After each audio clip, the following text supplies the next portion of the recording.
Hello friends, welcome back to my channel in study world three. Friends, आज का video आप सभी के लिए काफ़ी इंपॉर्टेंट होने वाला है, सो प्लीज़ वीडियो को एंड तक देखिएगा क्योंकि आज के वीडियो में हम बात करने वाले हैं म्यूचुअल ट्रांसफ़र की एक डिवीज़न में कितनी प्रोसेसेस होती हैं उसके बारे में।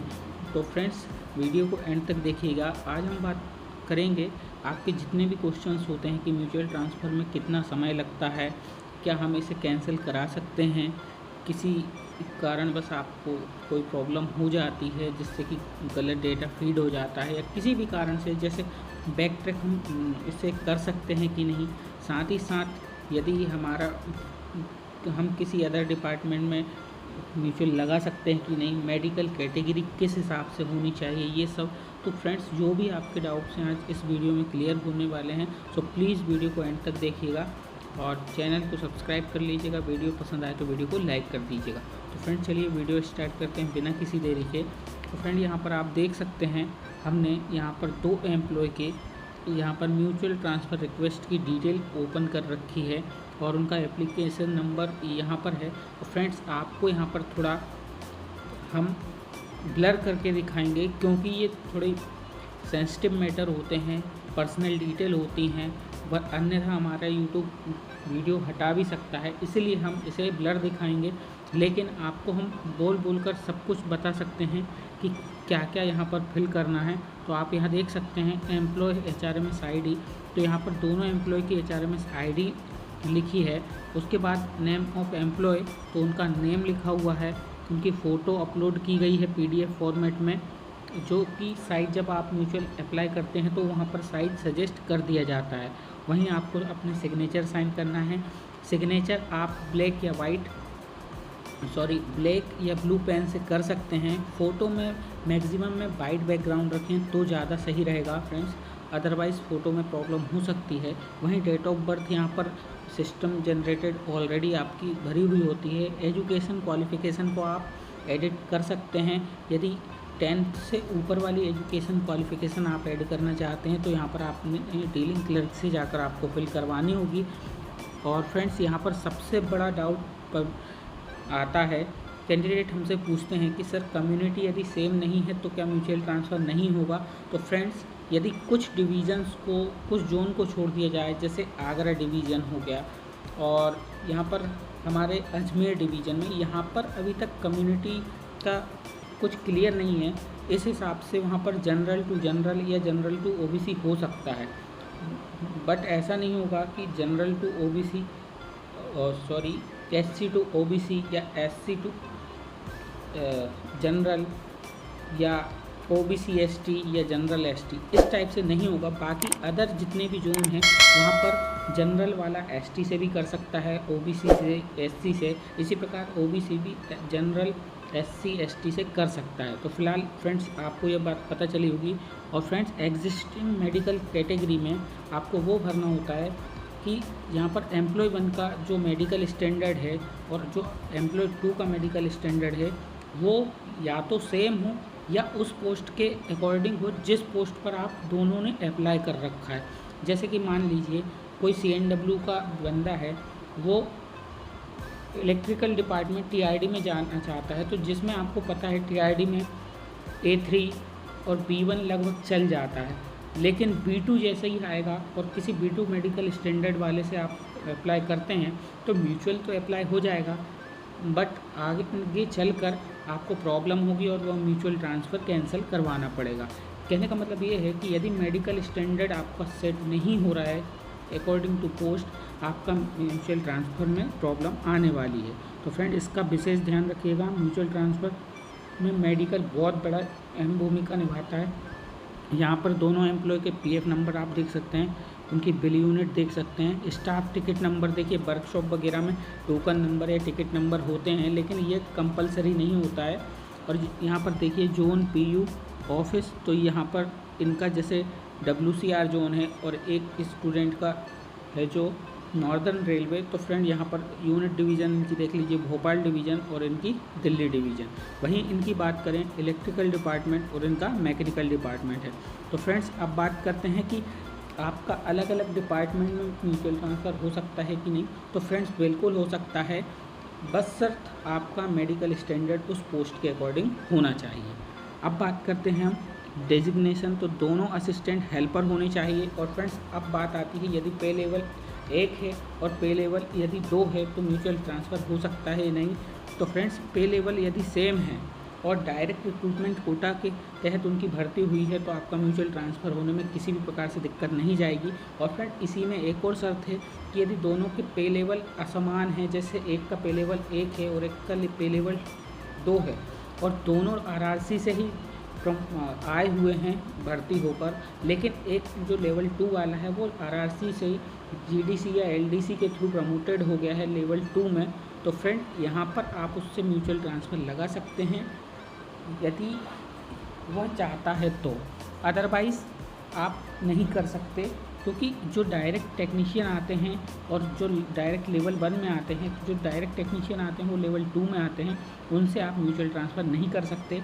तो आप यहाँ पर देख भी सकते हैं इनका सब्सटेंटिव जो बेसिक पे है 20,300 है और जो लेवल 1 के एम्प्लॉय 2 का है वो 18,000 है। मतलब ये लेटेस्ट भर्ती वाले हैं और इन्हें कुछ साल हो चुके हैं। तो इस हिसाब से देखा जाए तो ये म्यूचुअल लगा सकते हैं, क्योंकि इनका पे लेवल जो है सेम है। यहाँ पर बेसिक पे से हमें कोई मतलब नहीं होता है, यहाँ पर पे लेवल सेम होना चाहिए। ठीक है फ्रेंड्स। और date of regular promotion to the grade if promoted, तो फ्रेंड यदि आप प्रमोटेड हुए हो तो वो वाली प्रमोशन की डेट लिखनी है, अन्यथा आपको नहीं लिखनी है। डेट ऑफ इनिशियल अपॉइंटमेंट, तो फ्रेंड यहाँ पर आपके इनिशियल अपॉइंटमेंट की डेट वही आएगी जो ज्वाइनिंग की डेट है। और मोड ऑफ अपॉइंटमेंट आरआरसी का है और इनका आरआरबी का है। वहीं बात करें, देखिए फ्रेंड यहाँ पर किसी किसी का सीजीए ग्राउंड भी हो सकता है जो कि कंपनसेशन ग्राउंड से आते हैं अनुकंपा विभाग से, और भी कई प्रकार की हैं जो कोई लार्जेस्ट स्कीम से आता है जिसके पिताजी वॉलंटियर ले लेते हैं। इस टाइप से फ्रेंड्स आ सकता है, आप उनसे म्यूचुअल कर सकते हैं और भी आगे आपके डाउट्स क्लियर होते चलेंगे। वीडियो लंबा हो रहा है, वीडियो पसंद आए तो प्लीज़ वीडियो को लाइक कर दीजिएगा, क्योंकि काफ़ी इम्पोर्टेंट जानकारी है। एक बार में क्लियर बताने के लिए हमें थोड़ा लंबा वीडियो बनाना पड़ रहा है, लेकिन आपका प्यार और सपोर्ट मिलेगा तो हम आगे भी आपके लिए ऐसे ही वीडियो बनाते रहेंगे। फ्रेंड यहाँ पर देखिए डेट ऑफ कन्फर्मेशन में, डेट ऑफ कन्फर्मेशन वह आएगी जब आपकी यदि ट्रेनिंग होती है, तो ट्रेनिंग के बाद आप पोस्टिंग कब हुए हैं वह रहेगी। यदि आपकी ट्रेनिंग नहीं होती है तो आपकी डेट ऑफ कन्फर्मेशन आपकी ज्वाइनिंग डेट ही होगी। अब इसके बाद जानना है complaining reason for seeking mutual transfer, क्योंकि आप किस लिए म्यूचुअल ट्रांसफ़र चाहते हैं यहाँ पर वो आएगा। और whether availed IDT, IRT, IDMT, IRMT earlier, if yes give particulars. यदि आपने इससे पहले inter divisional transfer, inter railway transfer, inter divisional mutual transfer, inter railway mutual transfer जो आईडीटी, आईआरटी, आईडीएमटी और आईआरएमटी का मतलब होता है, लगाया है तो यहाँ पर रीजन लिखना होगा, नहीं लगाया है तो डायरेक्टली नो लिख देना है दोनों एम्प्लॉय को।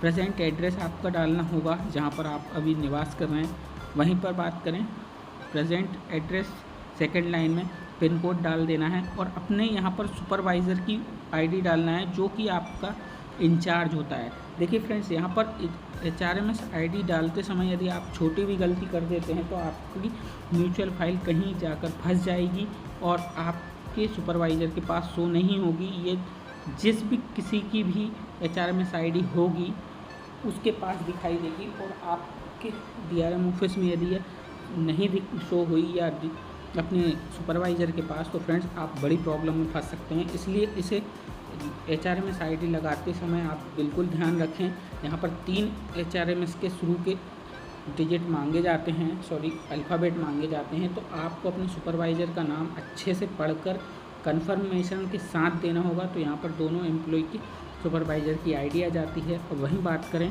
एम्प्लॉय के रिमार्क्स कि आपने म्यूचुअल लिया है तो किस लिए ले रहे हैं और जो भी रीज़न है वो देख सकते हैं। और यहाँ पर आपका ESR, यहाँ पर डीलिंग क्लर्क, सुपरवाइज़र या अदर अधिकारी देख सकते हैं कि आपका सभी कुछ सेम है या नहीं, आप म्यूचुअल ट्रांसफ़र के भागीदार हो लेकिन सही रूप से हो कि नहीं, यहाँ पर वो चेक कर सकते हैं। अब बात करते हैं कि आपकी म्यूचुअल फाइल किस प्रकार से कहाँ से होकर गुजरती है, और एक डिवीज़न की बात है ये, तो एक डिवीज़न में किस प्रकार से गुजरती है वो बताएंगे। तो फ्रेंड्स देखिए यहाँ पर आपको डेट लिखी रहती है जब कोई भी अधिकारी कोई भी म्यूचुअल फाइल को आगे प्रोसीड करता है, तो यहाँ पर डेट आ जाती है विथ टाइम के साथ। यहाँ पर एम्प्लॉय 1 का नेम और उसके अधिकारियों का नाम आता है कि किसके पास है। उसके बाद रिमार्क्स आता है जो भी अधिकारी लोग के द्वारा दी जाती है, और स्टेटस दिया जाता है कि किसके पास वो पेंडिंग है और फाइल अपलोडेड। यदि कोई फाइल, जैसे आपने म्यूचुअल ट्रांसफ़र के लिए बॉटम सीनियरिटी की फ़ाइल लगाई है, या आपने किसी पर नो बैक ट्रैकिंग का फॉर्म भरा है कि अब हम म्यूचुअल ट्रांसफ़र कभी कैंसिल नहीं कराएंगे, ये सब जो भी फॉर्मेलिटी वाली PDF वगैरह लगती हैं, मेडिकल मेमो हो गया, अदर प्रकार के जितने भी TNDR, तो ये सब यहाँ पर शो होंगे। तो अब आगे बात करते हैं। देखिए, इन्होंने जैसे अप्लाई किया था, तो यहाँ पर से सबसे पहले इन्होंने सबमिट किया, तो यहाँ पर लिखा आ रहा है सबमिटेड बाय एम्प्लॉय 1। अब इसके बाद आएगी बात, जैसे ही ये सबमिट करेंगे तो यही एप्लीकेशन स्टेटस पहुँचेगा एम्प्लॉय 2 के पास, उनको दिखाएगा सबमिटेड बाय एम्प्लॉय 1। तब ये उसे एडिट करके खुद सबमिट करेंगे, तब यहाँ पर आ जाएगा सबमिटेड बाय एम्प्लॉय 2। तो यहाँ पर आप अपने अपने रिमार्क्स भी दे सकते हैं। अब बात करते हैं हम फ्रेंड कि अब आगे की प्रोसेस क्या है। जब दोनों एम्प्लॉय सबमिट कर देंगे म्यूचुअल ट्रांसफ़र, तो उसके बाद आप अपने अपने सुपरवाइज़र को देंगे। तो जैसे ही एम्प्लॉय 2 सबमिट करता है, तब ये पहुंच जाती है एम्प्लॉय 1 के सुपरवाइज़र के पास। तो एम्प्लॉय 1 के सुपरवाइज़र के पास पहुंचती है रिक्वेस्ट, तो जो एम्प्लॉय 1 है वो अपने सुपरवाइज़र से फॉरवर्ड कराता है। तो जो उनका एम्प्लॉय 1 का सुपरवाइज़र है, वो एम्प्लॉय 2 के सुपरवाइज़र के पास से फॉरवर्ड करता है। लेकिन सबसे पहले जो एम्प्लॉय 1 अपना सबमिट करवाता है, उसके बाद बात आ जाती है उसके डीलिंग क्लर्क के पास। उसका सुपरवाइज़र उसके डीलिंग क्लर्क के पास फॉरवर्ड कर देता है, और उसका डीलिंग क्लर्क जब फॉरवर्ड करता है, तो फिर क्या होता है फ्रेंड्स, हमारे डीलिंग क्लर्क के पास आती है। क्योंकि देखिए, दोनों के एम्प्लॉय जब सबमिट करते हैं, उसके बाद दोनों के सुपरवाइज़र फॉरवर्ड कर देते हैं। उसके बाद एम्प्लॉय फर्स्ट के डीलिंग क्लर्क के पास हमारा सेकंड नंबर के एम्प्लॉय का सुपरवाइज़र फाइल को भेज देता है। फिर वो आगे बढ़ाता है एम्प्लॉय 2 के डीलिंग क्लर्क के पास। फिर यहाँ से डीलिंग क्लर्क अपने ब्रांच ऑफिसर को भेजता है। ब्रांच ऑफिसर को भेजने के बाद यह फाइल दोबारा डीलिंग क्लर्क के पास जाती है। डीलिंग क्लर्क से जो भी डिटेल वह चेक करता है, उसके बाद वेरिफिकेशन अथॉरिटी के पास जाती है, और ये अपने रिमार्क्स दे देता है। उसके बाद फिर से यह एक्सेप्टेंस अथॉरिटी के पास जाती है। अब एक्सेप्टेंस अथॉरिटी जब एक्सेप्ट कर लेती है, उसे यदि कोई कमी लगती है, तो वह रिटर्न करती है डीलिंग क्लर्क के पास कि भाई इसमें बॉटम सीनियरिटी की एप्लीकेशन नहीं लिखी है, जैसा कि यहाँ पर आप देख सकते हैं, यहाँ पर लिखा हुआ है। तो ये केवल फ्रेंड्स एक डिवीज़न की बात चल रही है।